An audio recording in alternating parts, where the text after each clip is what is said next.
Raw milk. Is it safe? I mean, if you get it from a small family farm, surely it can't be that dangerous, right? Well, while it's probably safer than getting it from a large industrial farm, it's still very far from safe.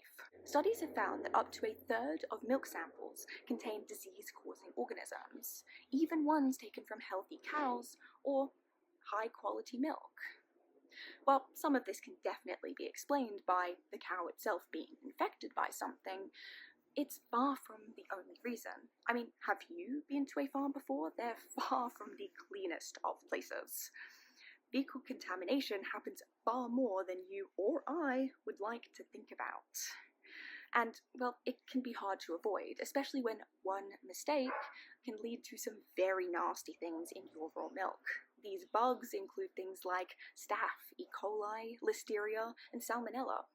You can even get things like toxic shock syndrome or tuberculosis. Suffice to say, a healthy cow doesn't always mean safe milk.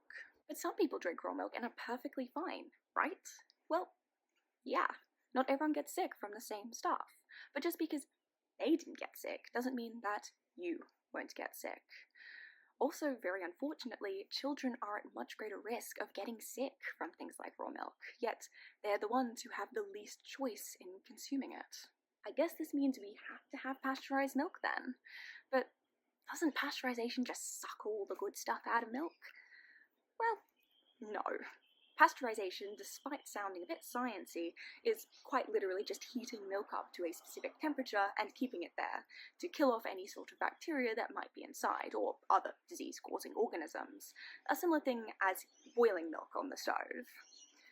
And while you may have heard claims that raw milk contains good bacteria or won't set off your lactose intolerance, these are myths. Proven myths. And science has extensively looked into any advantages raw milk may have over pasteurized milk, and have found that while there may be some very minor advantages, these are nothing in the face of potentially getting tuberculosis in your bones. So, maybe don't drink raw milk. Best to avoid it. Especially since the stuff you catch from raw milk, you might just pass to others as well.